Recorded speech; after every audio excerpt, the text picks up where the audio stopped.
बहुत बड़ा रोस्टर है, क्योंकि पाकिस्तान के पास तो साफ और सीधी सी बात है, हमारे पास इतने प्लेयर ही नहीं है कि हम इतनी ज्यादा कंफ्यूजन है। लेकिन कंफ्यूजन इंडिया में बहुत है भाई, ये भी कह रहे हैं ये भी आ रहा है, वो भी आ रहा है, फला भी आ रहा है, डिमका भी आ रहा है। लेकिन भाई मुझे तो लगता है कि इंडिया 2 टीमें भी बना सकते हैं। ऑल ऑनेस्टी इतना प्लेयर है और इतना क्वालिटी प्लेयर है कि T20 की ये दोनों टीमें बनाएं, इंडिया ए और इंडिया बी।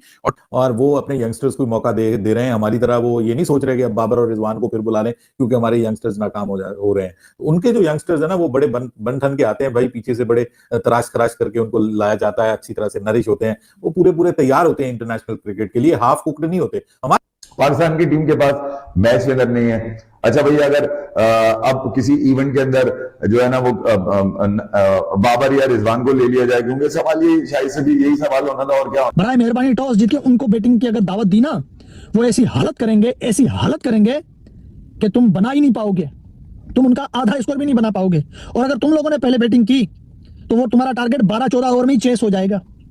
दही ओके रह गया। ये इंडिया का मैंने एशिया कप का रूस्टर देख लिया है। रूस्टर में आपको बता देता हूं, एक होता है स्क्वाड, एक होता है ये रूस्टर जिसके अंदर काफी सारे जो प्लेयर्स होते हैं ना, जो पूरी की पूरी आपके पास एक खेप होती है, उसमें से आपने 15 सिलेक्ट करने होते हैं। मैंने अपना सर पकड़ लिया, मुझसे 15 नहीं सिलेक्ट हुए। ना वो इंडिया की तरफ है, क्योंकि मुझे लग रहा है कि इंडिया जीत जाएगा, क्योंकि इंडिया के पास जो प्लेयर्स हैं ना वो पाकिस्तान में नहीं है। जो सीधी मैं बात बताऊं ना, आप देखते ही आ रहे होंगे मैचेस जो है ना, ज्यादातर पाकिस्तान हारता ही आ रहा है, डाउन ही आता आ रहा है। ठीक है, कोई इसने ये नहीं कि परफॉर्मेंस नहीं दी कि भाई हमें इधर असरात नजर आए कि जीत जाएंगे, लेकिन इंडिया जो है ना उसकी परफॉर्मेंस ऑन टॉप जा रही है। दे चुका उससे नीचे वो बात ही नहीं कर रहे। कि इंडियन टीम सिर्फ छक्के चौकों की जुबानी समझा सकती है, ऐसे छक्के चौके की जुबानी समझा सकती है। बाकी कोई नहीं, चलो देखेंगे पाकिस्तान को भी इस बार देख लेते हैं, शायद कुछ कर जाए। हम तो हर बार पाकिस्तानी टीम को देखते हैं तो वो हर बार ही देखते हैं हर बार। अगर हम याद करें, अभी जो हमारी ओपनिंग चल रही थी वो हो रही थी अभिषेक शर्मा और संजू सैमसन, ये ओपन कर रहे थे। क्योंकि आपने जो भी वहां पर बात इस तरीके से निकल कर आई कि अभी ना हमने यशस्वी को भी आराम दे रहे हैं, फिर शुभमन का नाम भी नहीं था, तो सबने इसको माना कि यशस्वी और शुभमन दोनों को आराम है। अब कौन था कौन नहीं था ये नहीं कह सकते, बट देन जब शुभमन के लिए एक फॉर्मेट के कप्तान है, T20 में IPL वगैरह में भी बढ़िया किया, मतलब ऐसा नहीं कि खराब किया हो, तो एक बार आप ऑप्शंस भी दिखा दीजिए। अगर बाद में टीम इंडिया की बैटिंग करती है तो 15-16 ओवर में सामने वाली टीम का दिया हुआ टारगेट चेस करके पेल पाल के फारिग हो जाते हैं। 60 से ज्यादा का स्ट्राइक रेट, और हमारे वाले 130 और 120 से ज्यादा का स्ट्राइक रेट रखने वाले। तो भाई हम यहीं पे मार खा गए, हम यहीं पे ही पिट गए। हमारे खिलाड़ियों की मतलब वो कहानी सारी यहीं पे खत्म हो रही है।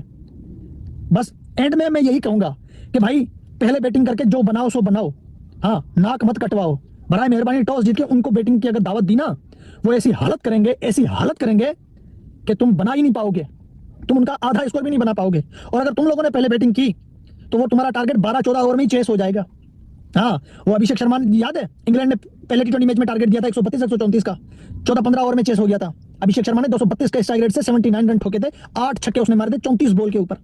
हाँ, तो इस वक्त जो इंडिया की टीम है ना, अगर पहले इंडिया की टीम बैटिंग करती है तो 200 से ज्यादा स्कोर बना देती है, और अगर बाद में टीम इंडिया की बैटिंग करती है तो 15-16 ओवर में सामने वाली टीम का दिया हुआ टारगेट चेस करके पेल पाल के फारिग हो जाते हैं। क्योंकि पाकिस्तान के पास तो साफ और सीधी सी बात है, हमारे पास इतने प्लेयर ही नहीं है कि हम इतनी ज्यादा कंफ्यूजन है। लेकिन कंफ्यूजन इंडिया में बहुत है भाई, ये भी कह रहे हैं ये भी आ रहा है, वो भी आ रहा है, फला भी आ रहा है, डिमका भी आ रहा है। लेकिन भाई मुझे तो लगता है कि इंडिया 2 टीमें भी बना सकते हैं। ऑल ऑनेस्टी इतना प्लेयर है और इतना क्वालिटी प्लेयर है कि T20 की ये दोनों टीमें बनाएं, इंडिया ए और इंडिया बी। लेकिन अभी मैं सेटिस्फाई नहीं हूं इस स्क्वाड से। KL राहुल को नहीं रखा, बुमराह को नहीं रखा, यशस्वी जायसवाल को नहीं रखा, कितने ही प्लेयर्स को मैंने नहीं रखा, सिराज को नहीं रखा, कुलदीप को नहीं रखा। ये पूरी की पूरी 3 टीमें बन जाए, इतनी बड़ी इन्होंने जैसा कहते हैं ना खेप तैयार की हुई है। तो ये जो रोस्टर है ना, ये बहुत बड़ा रोस्टर है। इंडिया का तो ऐसा स्क्वाड है कि मतलब के बहुत तगड़ा मुकाबला है।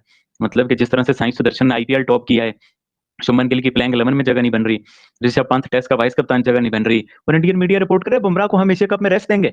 तो ये चल क्या रहा है बाबर भाई? मतलब कि इंडिया का T20 का स्क्वाड, आपको बहुत सारे लोगों का ये भी इल्जाम है ये टुल्ले शुल्ले हैं और ये दुबई में एक्सपोज हो जाएंगे। क्या लगता है आपको, क्या आइडियल स्क्वाड है और क्या हो सकता है? भाई उन्होंने अपने यंगस्टर्स के ऊपर रिलाई किया है, उन्होंने अपने सिस्टम के ऊपर रिलाई किया है, और वो अपने यंगस्टर्स को मौका दे रहे हैं। हमारी तरह वो ये नहीं सोच रहे कि अब बाबर और रिजवान को फिर बुला लें क्योंकि हमारे यंगस्टर्स नाकाम हो रहे हैं। उनके जो यंगस्टर्स है ना वो बड़े बन ठन के आते हैं भाई, पीछे से बड़े तराश खराश करके उनको लाया जाता है, अच्छी तरह से नरिश होते हैं, वो पूरे तैयार होते हैं इंटरनेशनल क्रिकेट के लिए, हाफ कुक्ड नहीं होते। हमारे यंगस्टर्स जो होते हैं वो हाफ कुक भी होते हैं, हम उनको ले आते हैं, बाद में किसी की पसली खराब हो जाती है, किसी की कमर में दर्द होना शुरू हो जाता है, किसी का कोई मसला बन जाता है। ये वाला मामला हमारे यहाँ है, और बाद में पता चलता है कि यार ये बंदा तो सिर्फ टुल्ला है, इसकी कोई टेक्निक नहीं है, अच्छी बैटिंग नहीं कर सकता, स्पिनर्स को नहीं खेल सकता, कोई फास्ट बॉलर्स को नहीं खेल सकता। वो जो फास्ट बॉलर वाला है उनको नहीं खेल सकता, उसको नीचे ले आते हैं, जो स्पिनर को नहीं खेल सकता उसको ऊपर ले जाते हैं। ये कोई तरीका नहीं है। आपको अपने लिए अच्छे जो जिस पर कहते हैं टेक्निकली। हेलो दोस्तों, स्वागत है आपका मेरे YouTube चैनल डीडी इन्फो में। दोस्तों आज मैं आपको एक बहुत बड़ी अपडेट देने जा रहा हूं। दोस्तों वैसे तो एशिया कप के विरोध में हम लोग बहुत दिनों से विरोध कर रहे हैं, एशिया कप नहीं हो तो अच्छा, लेकिन एशिया कप के लिए भारत के जो संभावित रोस्टर है जारी किया हुआ है। ये रोस्टर इतना भयंकर है कि इसने वर्ल्ड मीडिया में तूफान ला दिया है, क्योंकि भारत के पास ऐसे ऐसे टी20 प्लेयर हैं जो कि दुनिया जिनका नाम सुनते ही चौंक जाती है। भारत के युवा बल्लेबाज, युवा ओपनर और युवा बॉलर ऐसे ऐसे हैं जो कि दुनिया के क्रिकेट में एक नया इतिहास बनाने के लिए तैयार रहते हैं। भारत ने एशिया कप का यदि खेलने का निश्चय किया तो जाहिर सी बात है कि इसमें भारतीय टीम एक तूफान ला देगी। दोस्तों इस रोस्टर को देखते हुए पाकिस्तान की मीडिया सिर पटक रही है, क्योंकि इस रोस्टर में कोई भी खिलाड़ी ऐसा नहीं है जिसकी की टीम में जगह न बनती हो।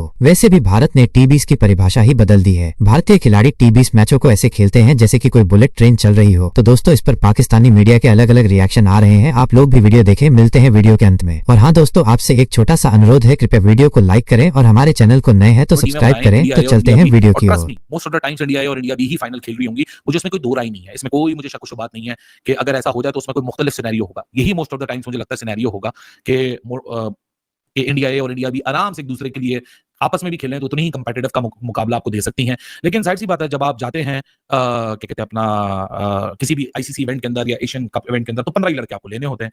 ज्यादा से ज्यादा आप 2 इंजरी रिजर्व ले लेते हैं, 3 इंजरी रिजर्व ले लेते हैं। मैंने अपना सर पकड़ लिया, मुझसे 15 नहीं सिलेक्ट हुए, और ये मैं चैलेंज के साथ कह सकता हूं कि आप भी इनमें से 15 सिलेक्ट नहीं कर सकते। ये सिलेक्टर्स की ही हिम्मत है। अब आप जरा एक दफा ये एशिया कप का इंडिया का 2025 का रोस्टर देखें, जिसके अंदर कौन कौन से प्लेयर शामिल हैं। ओपनर्स की अगर मैं बात करूं, अभिषेक शर्मा शानदार किस्म का इनका मॉडर्न डे क्रिकेट का ओपनर है। संजू सैमसन सेंचुरीज पे सेंचुरीज मार रहा है ओपनिंग करते हुए, ये भी शानदार प्लेयर है। यशस्वी जायसवाल हम सबको पता है कितना शानदार किस्म का प्लेयर है। शुभमन गिल जो कप्तान है, 4 ओपनर हो गए, चारों के चारों की टीम में जगह होना बहुत जरूरी है। फिर ईशान किशन, ये भी इनका शानदार किस्म का प्लेयर है, लेकिन आजकल टीम से बाहर है। ऋतुराज गायकवाड़, ये भी प्लेयर अच्छा है लेकिन टीम से गायब है। फिर आते हैं मिडिल ऑर्डर के ऊपर, सूर्या कुमार यादव कप्तान, तिलक वर्मा, दोनों के दोनों आउटस्टैंडिंग प्लेयर। केस अगर मैं बात करूं तो वरुण चक्रवर्ती टी20 के लिए ऐसे लाजमी आएगा। साथ ही साथ रवि बिश्नोई भी आउटस्टैंडिंग परफॉर्मेंस दिखा रहा है, इसको लेना पड़ेगा। तो कितने हो गए ये?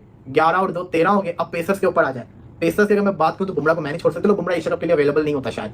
अर्शदीप सिंह लाजमी एक हो गया। फिर सिराज को लूंगा, सिराज जिसको कहते हैं ना जरूरी भी है, लेकिन सिराज को भी रोकना पड़ेगा क्योंकि यहाँ पे जैसे कहते हैं ना और भी ऑप्शन बने हैं। हर्षित राणा भी है टी20 के लिए हाथ से, आकाशदीप भी है। तो मेरे ख्याल से मैं हर्षित राणा के साथ जाऊंगा, क्योंकि 2 ये पेसर हो गए, साथ ही साथ एक आपका हार्दिक पांड्या हो गया। उन कंडीशंस के लिए हाथ से ये सूट करेगा। तो अब आप खुद सोचो मैंने किस किस प्लेयर को ड्रॉप किया, मजबूरी के तौर पर ड्रॉप किया, लेकिन अभी इस बार कोई नहीं, इस बार चिटा करा दे, काला करा दे। पता नहीं, पता कोई नहीं है शायद इस बार आधा चिटा हो जाए, आधा काला हो जाए। ओके। और स्पेशली हम लोग बात करते हैं 14 सितंबर इंडिया वर्सेस पाकिस्तान, एक बहुत बड़ा टाकरा देखने को मिलने वाला है। इंडिया के यंगस्टर्स दे आर रेडी। अभी रिसेंटली जिस तरह से कह लें कि इंग्लैंड के साथ इंडियंस के यंगस्टर्स भिड़े हैं, मैच को जीत ही लिया है और एंड पे 2-2 से जो सीरीज है वो बराबर करते हुए दिखाई दिए हैं इंग्लैंड के यंगस्टर्स। और यहाँ पर भी अगर अभिषेक शर्मा, तिलक वर्मा, रिंकू सिंह, बहुत सारे ऐसे बैट्समैन हैं जो कि एक टफ टाइम दे सकते हैं पाकिस्तानी बॉलर्स को। एक सेकंड, 14 सितंबर को क्या एशिया कप है? Asia cup India Pakistan match, ये हमारी प्रॉपर टीम्स का है। ओके, उस हिसाब से भाई एशिया कप हमेशा से सेंटर ऑफ अट्रैक्शन रहा है, ठीक है, और रहेगा भी।